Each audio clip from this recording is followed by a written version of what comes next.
Okay, Matt Davidson, thanks for joining us on Air Sports News. Oh, Regan, thanks for having me, brother. I appreciate it. Matt, you're a skydiver, you're an Army veteran, you're a 5 times world champion, you're a cartoonist. Look at this, I'm not using my notes. You're a DJ producer, you're an athlete. Is that everything? Let's have a look at my notes. I think a writer as well, and a podcast producer with your it's The Champion's Journey. Yes. So you got a lot going on. If you meet somebody and they say, "What do you do for a living?" What do you say? Primarily, I'd say that I'm a skydiver. I focus on the 8-way and 4-way formation skydiving competitions, and so that I usually leave it at that, so I'm not too long-winded about myself. Yeah, I'm trying to think. I never know what to say to people. I just say I'm involved in air sports, and then that starts them saying, "What's air sports?" And so it just goes on and on and on. Oh, right. So Matt, we first met with the Golden Knights. I think it was in Dubai. The IPC Championships, and my biggest memory is at the World Air Games in 2015 with that new world record you set for 8-way. Let's talk about that for a minute. Oh, it was a great experience. You know, just the views of jumping over Dubai were just incredible, and being able to get a world record there in that environment, in that arena, was just incredible. That team at that time, we had the core of the team together for almost 10 years at that point. So it was a well-oiled machine then. So just a lot of things were coming together, and it was a great cap off to that lineup and that team.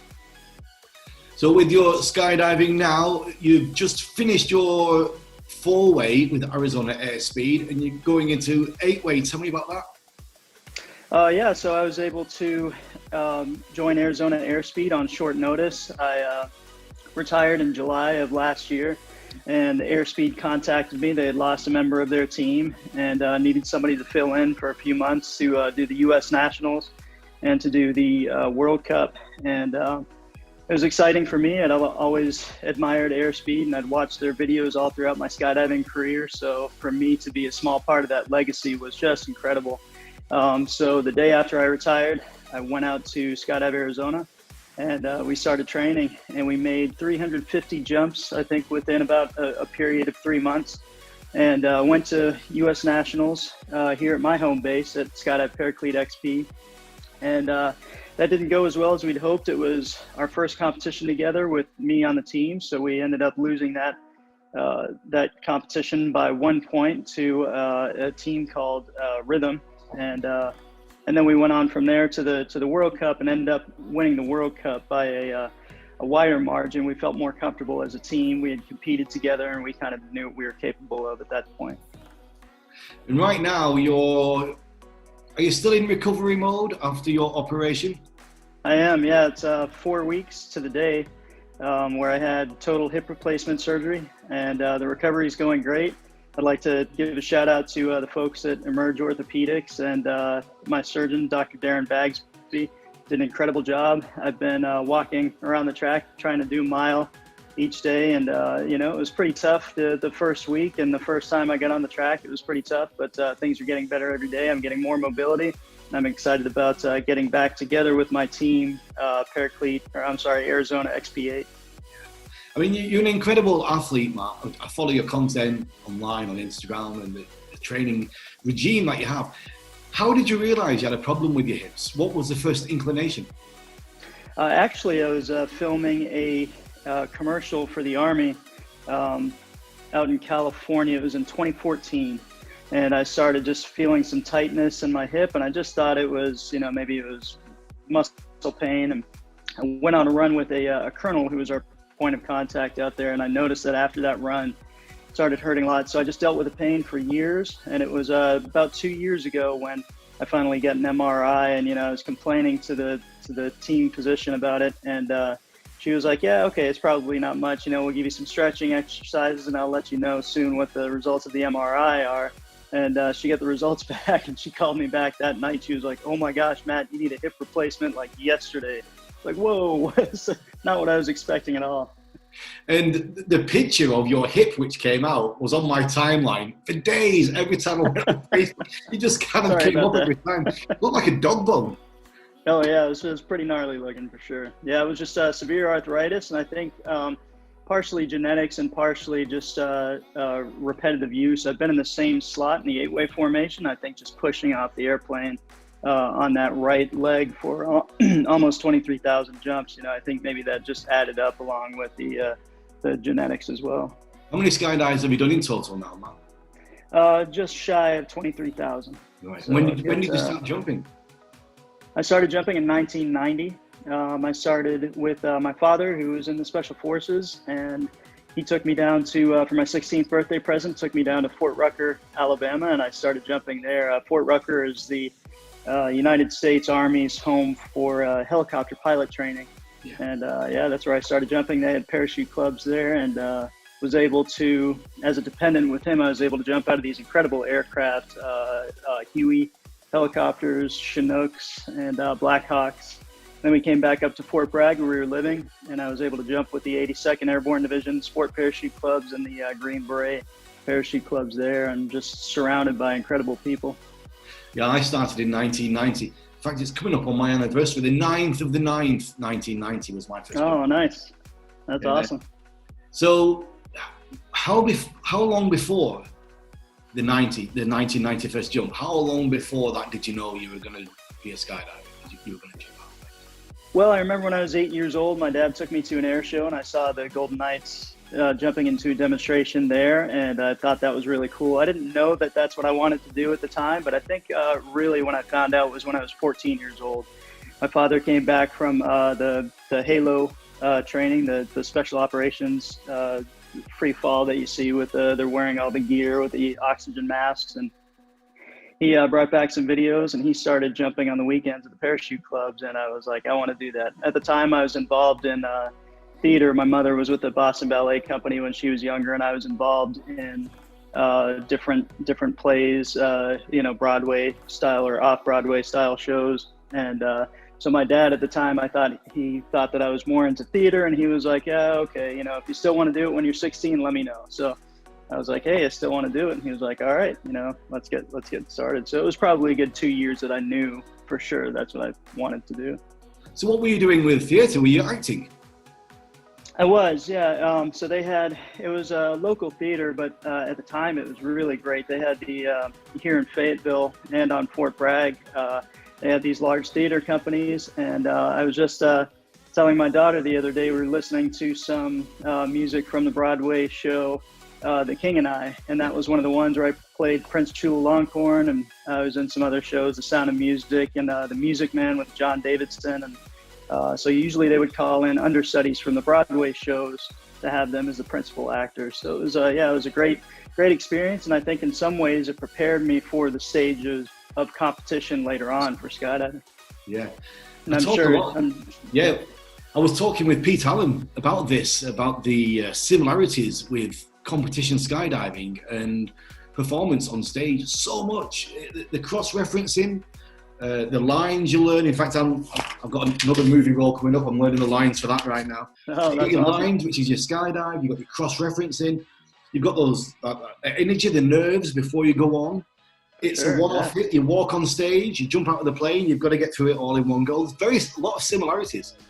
There are a lot of similarities, and I think that really prepared me for, just like you're saying, the nerves to calm yourself. The breathing techniques that you can use beforehand, and just to stay calm during competition, not let your nerves get the best of you.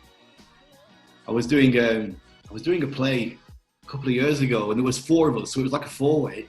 And before we went on, I tried to get them to do a team handshake, and they were like, "What are you doing?" I said, "Well, I tried to explain. They weren't having it."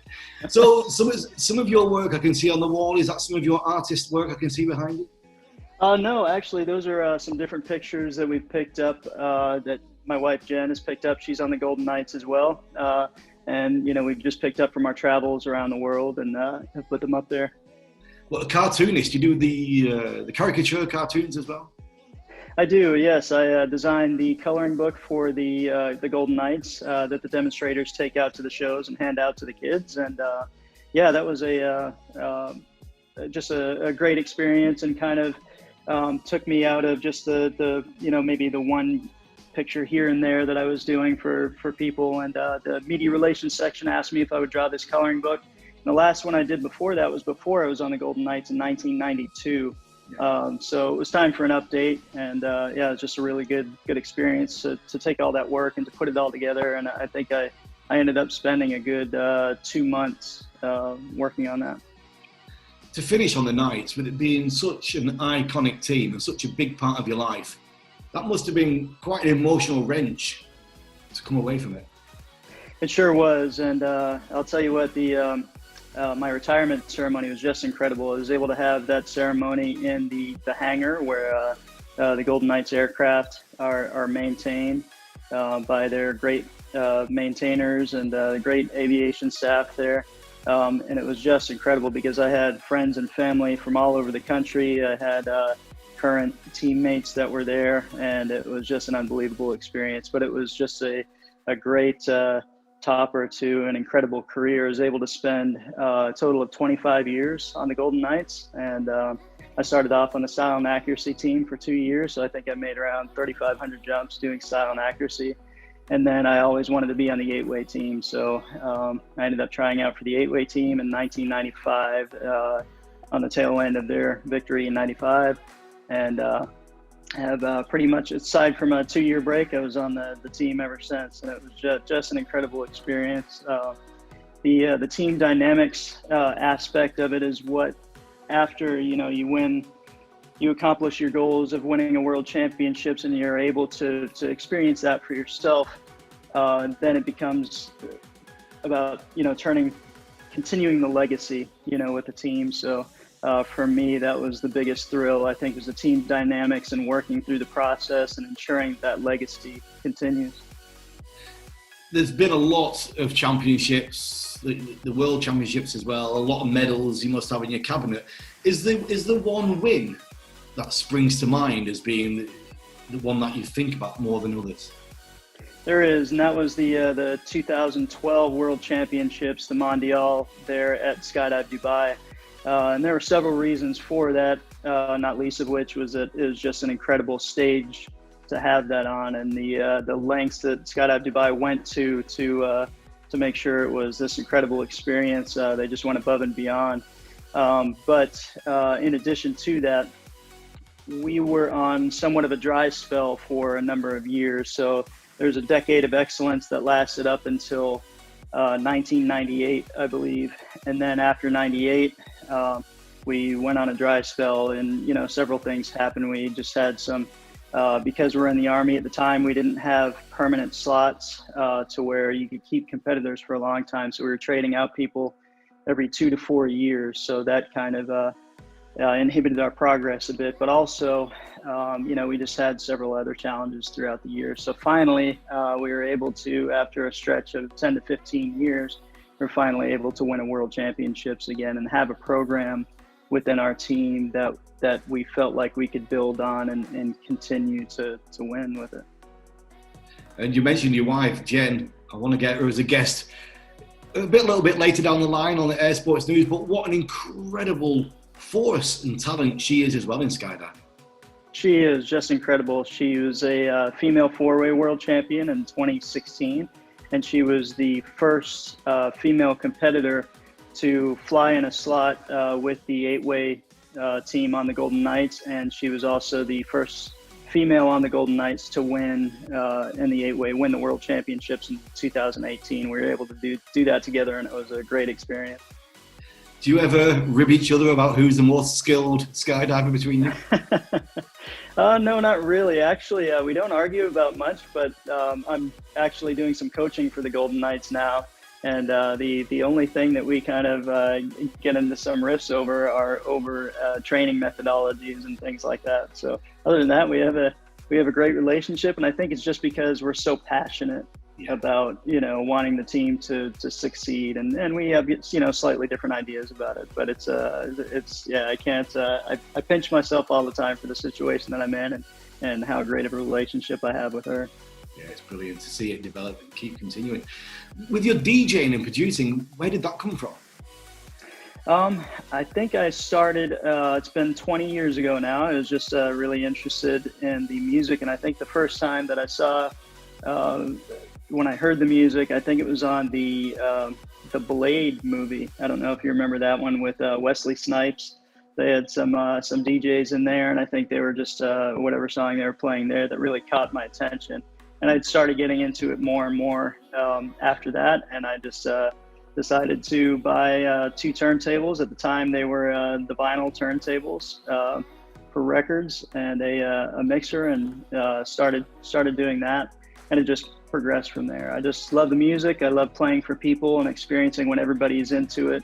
You just experience this awesome feeling of oneness. And I think one time that comes to mind that was one of the highlights for me is when we won the 2018 World Championships in Australia. And then that night we had a party there in the hotel, one of the hotel rooms, and I was able to play for, a group of skydivers, and everybody was bouncing, just having a great time. Yeah, it's a great feeling. My DJ days are back when it was all turntables and records. And actually using a microphone and talking to the audience. So it was a very different style of DJing back in those days. Have you done awesome DJ sets for non-skydivers, man? I have, yeah. I played at a club here called The Church in Fayetteville, North Carolina. It was attached to Patty's Irish Pub, and I did that for a little bit, and that was an awesome experience. And I've also had there's a group called Subtech here that operates out of Durham and Raleigh and Charlotte, North Carolina. And I was able to go up there and play for that group a couple times. Also, last year I was able to go down to Miami for the Miami Music Conference and the Music Week there, and play at one of the hotels there. So yeah, just great experiences. Excellent. And your podcast, The Champion's Journey, is that correct? That's correct. Yeah. Yeah. What was the initial motivation for that, or the style you use? I'm listening to a few of them. I do like the style. Where did that come from? Oh, thank you. It all started where I've been surrounded by these incredible people, high performers, for a good number of years, ever since I started skydiving and a little bit before. And I've always been totally fascinated by what makes them tick. What are their stories? What are some things that I can tease out and use for myself that'll help me achieve, similar greatness that they have. So it all came out of that interest. And with the podcast format, it just seemed like a great way to be able to learn some more of those things. But it really, I was approached by one of my younger team members on the Golden Knights before I left. And I would always tell stories about team members prior to us that they didn't know anymore. So they wanted those stories to live on. And he asked me to write a book. His name was Keith Pierce. He asked me to write a book. And at the time, to be totally honest, I was like, whew, man, that sounds like a lot of work. So I was like, what about a podcast? I've been wanting to do that for a while. So that's how it started. I started off with the first episode with Scott Rhodes, and he's a 6-time world champion and one of the most successful formation skydiving competitors in history still. And he was a mentor of mine when I first got on the Golden Knights, and it was just incredible. But there's so many people around here, so many people to choose from. It's a hub of skydiving here in Rayford, North Carolina, with the Golden Knights at Fort Bragg and the Paraclete XP Wind Tunnel. So I've got so many people to draw from there. Yeah, there's a lot going on. One of my favorite places actually to be and to jump as well. In the sport of skydiving, Matt, outside of the competition, what excites you? What do you like to see or be aware of in the sport at the moment? Outside of formation skydiving? Yeah. Is it? Well, I'll tell you what, the XRW and the wingsuit stuff, I think a lot of people like that. It's just it's super incredible to watch, people doing the proximity flying. And I don't think that's ever something I'll really get into, but I really enjoy watching it. And I'll tell you, one of my heroes is Miles Dasher. I don't know if you know much about him, but he's a Red Bull athlete, and he's just, the guy has this incredible personality. And the things he does are just incredible as well. And I was fortunate enough to film an Army commercial where I got to go jump off the Prine Bridge in Idaho with Miles Dasher and Eric Rohner and Travis Pastrana, and that was just an incredible experience. But yeah, those are the kind of guys that I like to watch the guys that are coming up with new and creative ways to involve skydiving in their activity. Almost 30 years now since your first jump, 30 years since my first jump. What do you think's happened in the sport in relation to how the public view it? Do you think people are more aware of what skydiving is than they were back in the day?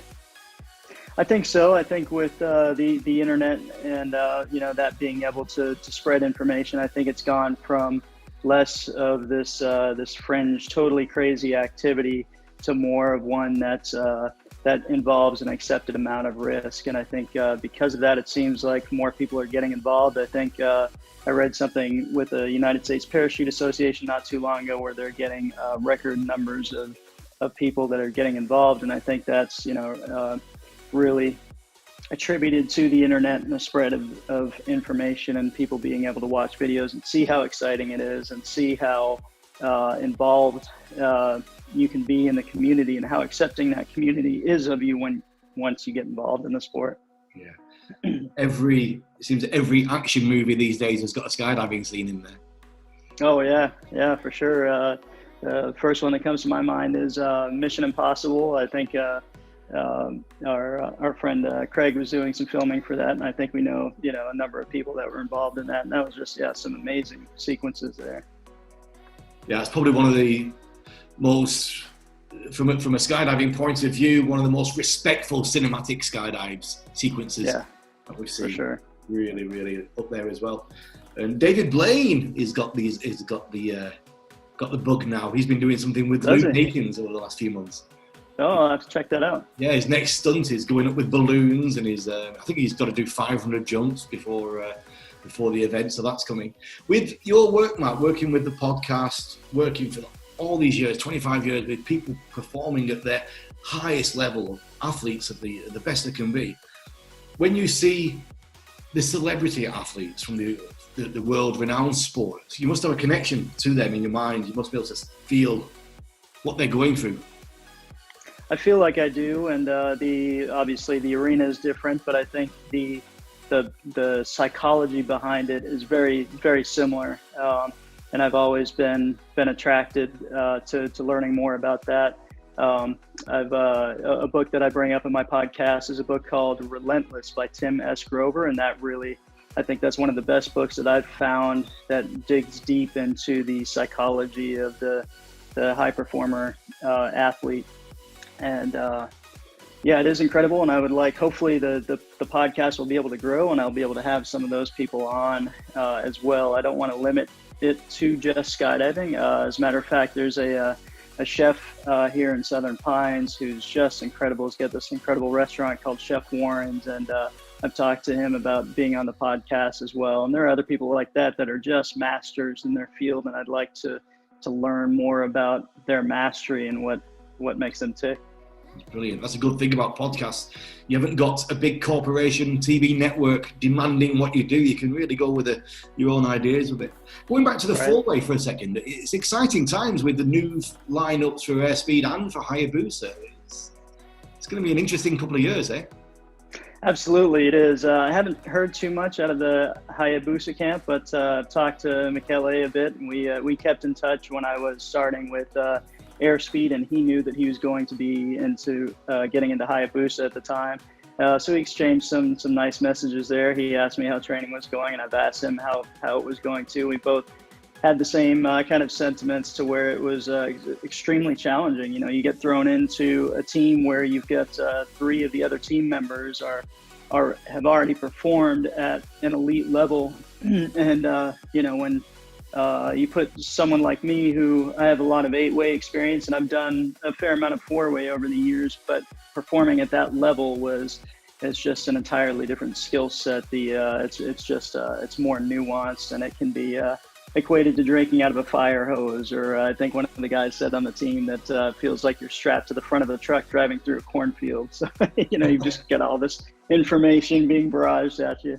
But it was an incredible experience, and getting back to those teams and to the Airspeed team, I think the the airspeed team picking up their 2 new members. They already seem to be doing great. So it's really exciting for me. I can't wait to see what the battle is going to be like. And of course, you've got the U.S. team out there, Rhythm, and they're training and doing great. So it's an awesome time for it. The Golden Knights as well are doing more 4-way in their program, and it's going to be interesting to see how they come up and play into the mix as well. And it is a really exciting time because Hayabusa's been on top for so long, and airspeed's been just underneath them. But this shakes things up a little bit. Yeah, absolutely. So we're coming towards the end of the summer. What's your plan for the rest of the year, Matt? What we got lined up, taking you through till the end of this year?